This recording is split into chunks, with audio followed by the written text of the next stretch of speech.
Join us now for this week's edition of Austin Faith Dialogue.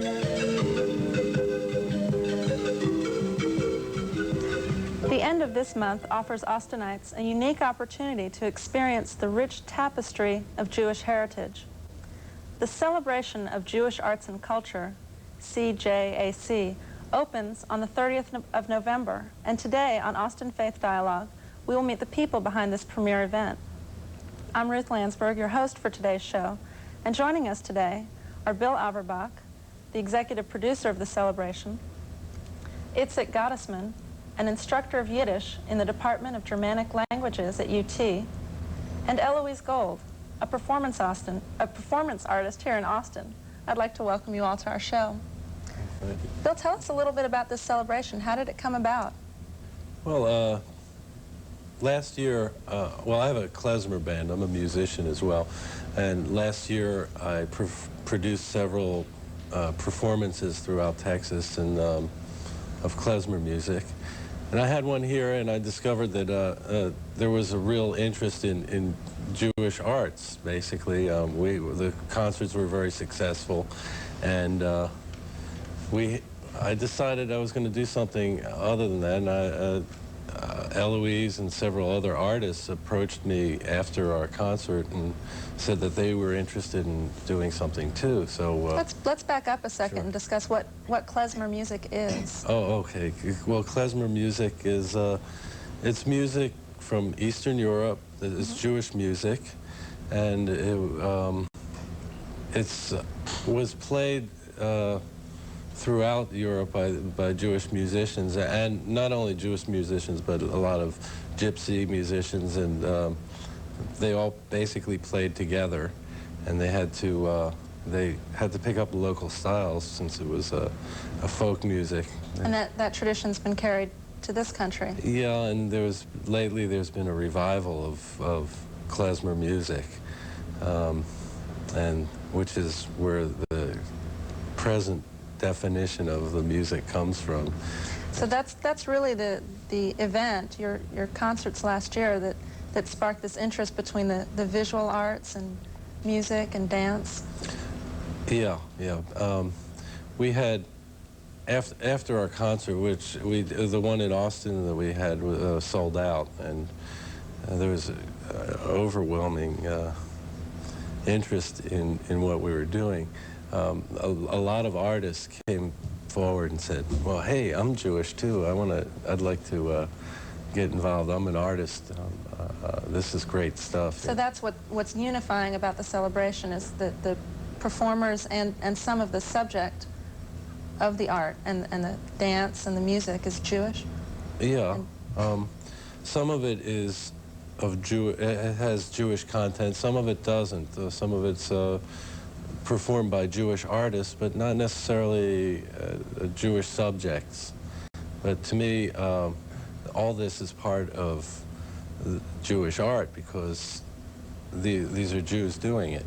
And to me, I think it all influences the shape of art. So the whole event, the whole celebration takes place over a period of a few days, I think, in the next couple of weeks. Yeah, 2 days. We've got lectures. Itzik's going to give a lecture on Yiddish, a Yiddish folk singer from Eastern Europe and his life. He'll tell you more about that. And Eloise is going to be performing at Capital City Playhouse along with you. So it takes place all over town? Yeah, it takes place mainly in downtown Austin. We have 9 art galleries involved in the festival, and they're offering Jewish artists and art by Jewish artists, Jewish art, or as well as art by Jewish artists, let me put it that way. And we have rock bands playing at the Continental Club, even an all-Jewish Western swing band that I put together. So if somebody, right off the bat, if somebody wanted to get some more information about this, who could they call? Well, they can call the Celebration of Jewish Arts and Cultures at 834-2351 in Austin. And leave a message if there's no one there, or talk to whoever answers the phone. They'll be able to give them more information about ticket outlets and scheduling, etc. Great. Can you tell us a little bit about what you'll be discussing in your lecture? Well, I will concentrate on, my field is really Yiddish folklore, and I work... Let's talk about what Yiddish folklore is. Well, Yiddish is the language of those Jews who come from Eastern Europe. It's about 1,000 years old, and at this point, it's spoken all over the world by the descendants of those Jews who come from Eastern Europe. And it's basically a Germanic base, but it also has Slavic and Hebrew elements in it.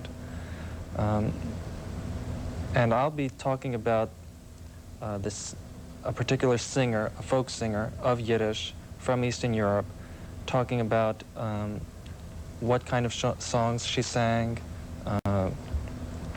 in what context she sang the songs, for whom, and what happened when she came here to America, and how the songs that she sang changed.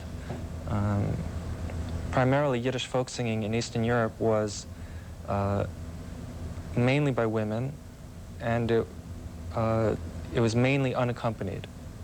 Bill mentioned the klezmer music. That was really one of the few outlets for instrumental music for Jews in Eastern Europe. Otherwise, Jews sang without any instruments. And I will be talking about this one particular folk singer. And a lot of my work involves interviewing Yiddish singers. I've worked in the United States and in Mexico a little bit as well. So Yiddish is a pretty unique language then. It's unifying in a way, but you don't associate it with any one country. That's right. It has no territory that it can call its own, except perhaps if you want to, I should mention that the Hasidic Jews, the very, very observant, very Orthodox Jews who live mainly in New York and in Israel, their primary language is Yiddish. And so you can call their neighborhoods a territory if you want. And if you walk in those neighborhoods, you'll hear Yiddish in the stores, and the children will be speaking Yiddish. Otherwise, I've had students who've traveled through Europe who've come to me and said, you know, if I only knew Yiddish, you know, I could have spoken it in France, in England, in every country where those Jews from Eastern Europe have settled, they'll be Yiddish speakers. And here in Texas as well. That's true. In Austin and in Houston and Dallas, there are Yiddish speakers. I've just arrived in Austin a couple of months ago, so I'm trying to find out more information where the Yiddish speakers are here. But I've met quite a number of them. They're even in the Rio Grande Valley. There's a lot of them down there. So it's a language in some ways that comes down through the generations. That's right. That's right. And now there's a new interest by, let's say, third generation people whose grandparents spoke Yiddish, students whose parents did not speak Yiddish, but their grandparents did. They come to my classes interested in learning the language so they can speak with their grandparents and read a lot of the great Yiddish literature that's around. Isaac Bashevis Singer, who just died, was probably the most famous Yiddish writer that we had in the last half of the century. But there's a great literature there that students are interested in. I know for myself, my family came from Eastern Europe and arrived in Texas. I actually grew up in New York, but my grandparents spoke only Yiddish, and my father was raised speaking Yiddish. And in fact, I think it's probably a common experience for a lot of Jews in the third generation here in the United States to have their parents speak to each other in Yiddish so that the children don't understand. So all I really knew in Yiddish was what I wasn't supposed to hear. That's true. I've actually started to collect those Yiddish sentences that the children remember from their parents, and it's things such as stille, stille, die Kinder, you know, be quiet, the children shouldn't listen. Unfortunately, that was true. The parents wanted their children to assimilate, to know English better than Yiddish. And then when those children grew up and they're now in their 50s and 60s, they're sorry that they never learned the language. And it's starting to come back, and a lot of them are learning Yiddish as well, or remembering what they learned.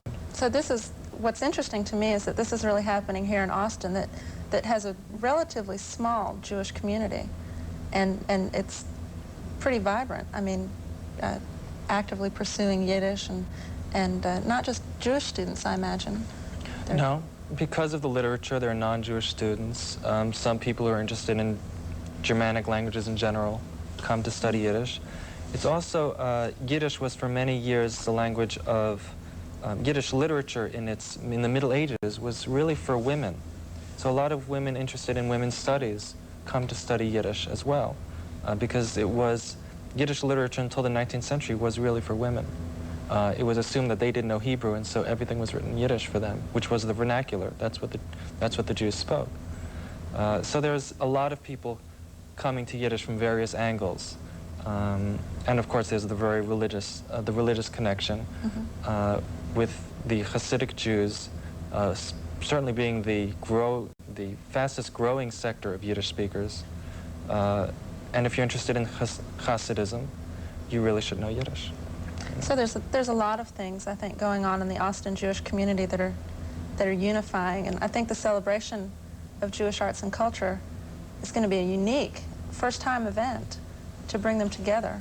Yeah, well, that's one of the purposes is to have something for everybody. You know, it's not just the Jewish community, but primarily for the Jewish community as a community, rather than as just one section of the community doing some event for themselves. This is for everybody. And it's because it's going to take place all around town, it will really be pretty accessible to a lot of people. Yeah. Tell us a little bit about what your role is going to be. Okay, I'm going to be doing a performance on November 30th, and let's see, it's a mix of a lot of different things, but one thing that I'm excited about is that I'm actually creating a new piece for this event. So you're choreographing? Yeah, yeah. And I decided to really have Jewish material in the piece that I'm creating. So I'm excited about it. And it's called, the name of it is My Jewish Wish List. And so it's going to be a dance that's somewhat in the form of a prayer, but kind of my own version of a dance prayer with a tape of me kind of singing my Jewish wish list. And it's still in very much of a process mode. I'm not sure what it's going to look like at the end. But you're a performance artist here in Austin, and not everything that you do is topically is Jewish, but no. It all comes from your Jewish background in some way. Yeah, I think actually in the last year, more specifically, I've been focusing on what it means for me to be Jewish and to be a Jewish woman and to be a Jewish woman in Texas and having grown up in New York and my personal story of what being Jewish is. And so it's really a very kind of vibrant exploration of mine these days.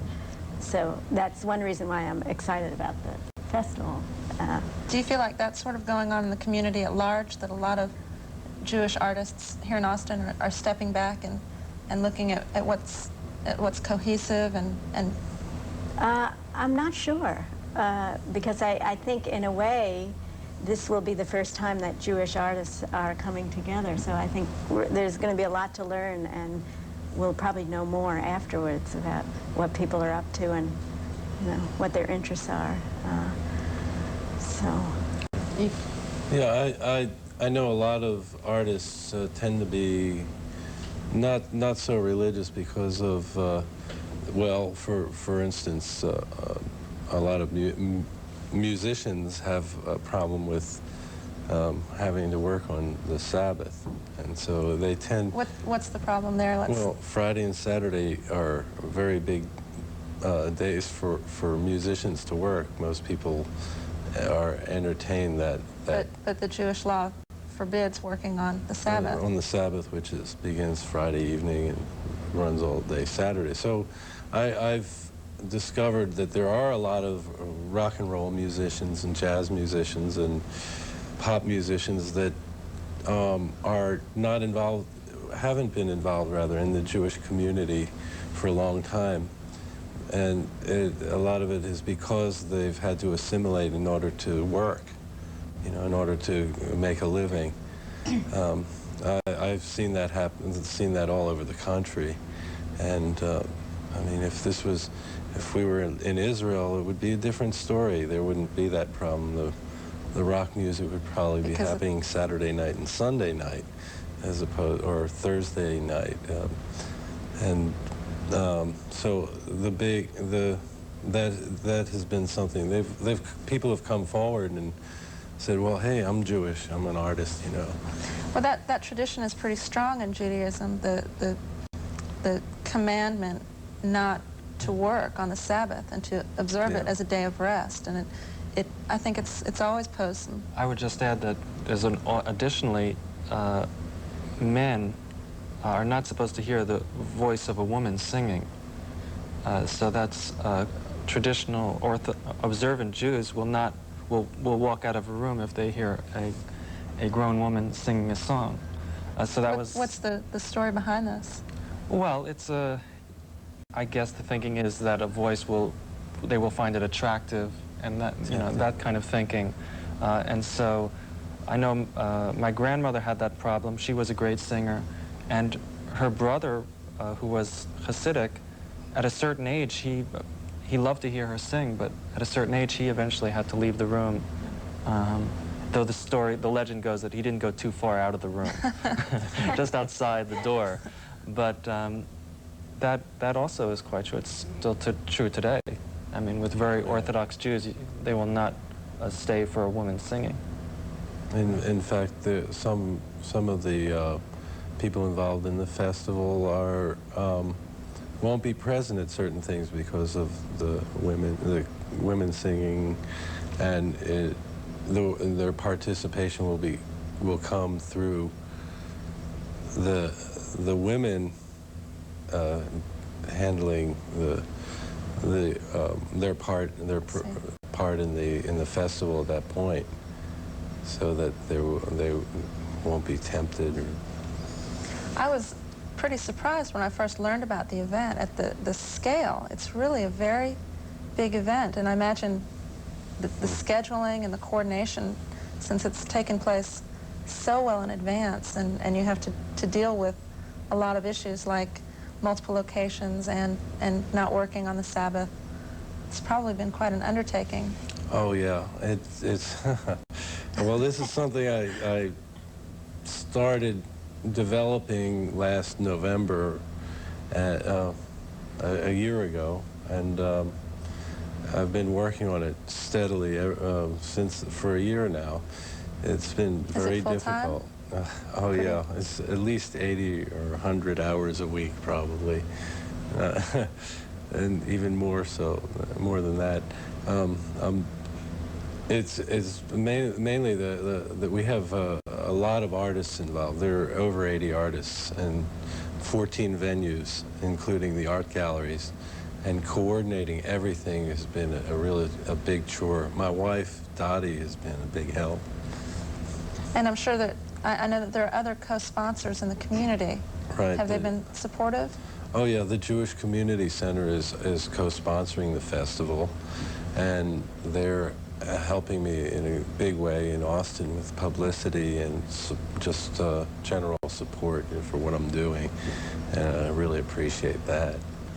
And we've gotten some support from the Jewish Community Center in Dallas, and people in Houston and San Antonio. So this is really being played for the whole state. Yeah, it's a statewide event, and we're listed in the Texas Department of Highways quarterly article or book about big events. Annual events, annual festivals. So that puts the pressure on for next year. Well, yeah, it's. Is this the first annual? This is, yeah, I guess so. It's the first annual. One ulterior motive I have for this is to develop. I discovered that there was a lot of interest in Jewish art, and that basically, there wasn't a lot happening because there wasn't anybody to do it. And since there wasn't anybody to do it, it didn't appear that there was an interest. So I also discovered that there aren't many venues that would be able to handle a Jewish theater group or something, a traveling group. And I have an ulterior motive to maybe develop the interest to to build a Jewish arts complex in Austin, which would have a gallery. Traditionally, Jewish theater groups have been a big part of Jewish communities. Can you tell us a little bit about how that's played in?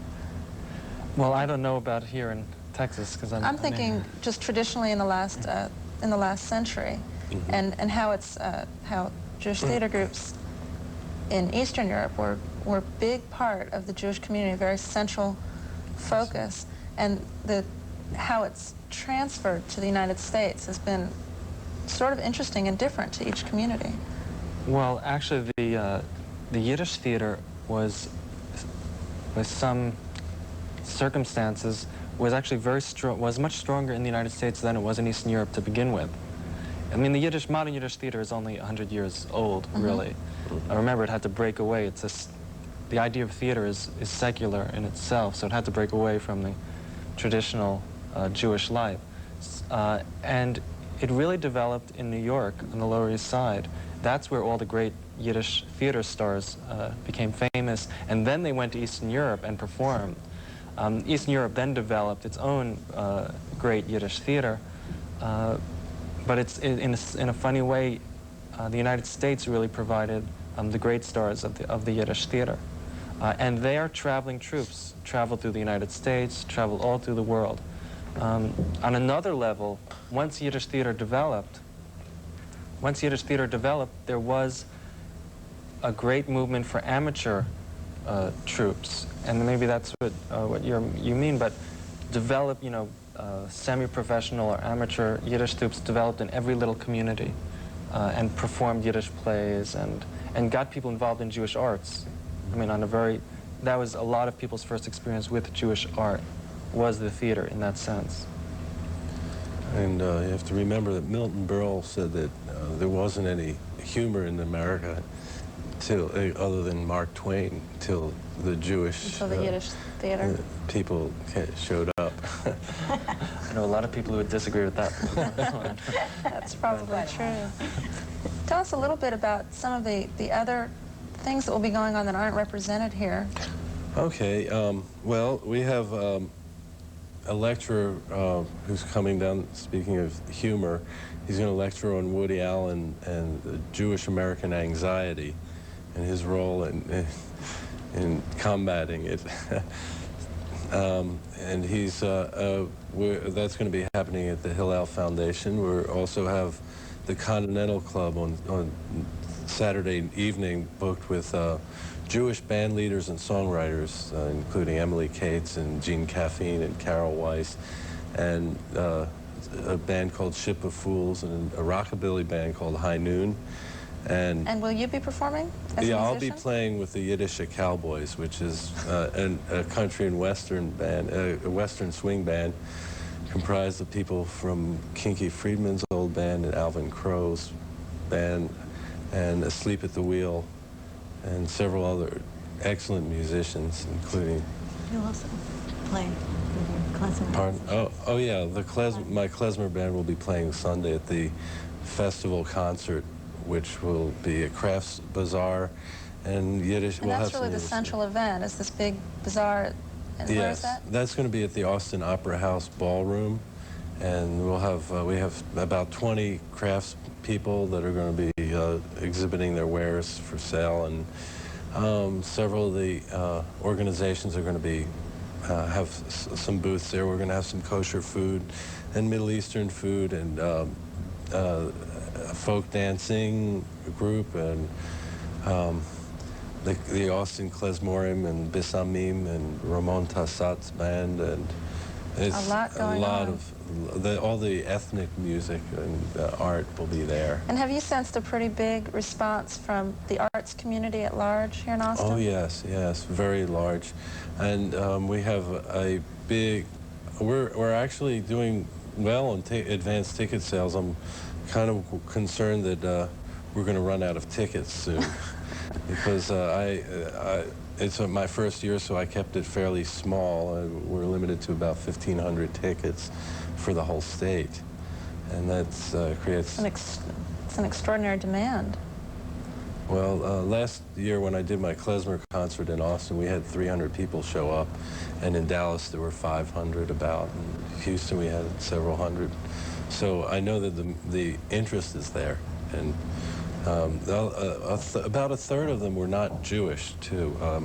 There's a very big interest in. And do you see that same interest in folk arts here with the whole celebration? Do you think it's... Oh yes.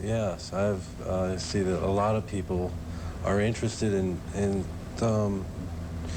the Jewish folk arts. They're interested in folk art in general, but when I tell them about this, this is something that they don't get a taste of very often. So they're really excited about it. Well, it's great. I think we're real excited in the Jewish community to bring this to Austin, and I'd like to have an opportunity to show our viewers the nice logo that you have for the celebration. Sure. And also a phone number where they can reach you if they wanted to get more information. Can you tell us that number again? Sure. The number's in Austin, it's 834-2351, and that's the Celebration of Jewish Arts and Culture main office. We have an 800 number, which is 749-9437, and that's for people outside of Austin. If this show reaches that far, I believe great. It does. Well, the Celebration of Jewish Arts and Culture will be an opportunity here for the Austin community to share this Jewish experience. I'd like to thank our guests, Bill and Eloise Itzik, for joining us, and invite our viewers to join in the celebration and to join us next week on Austin Faith Dialogue. I'm Ruth Landsberg. Thanks for being with us.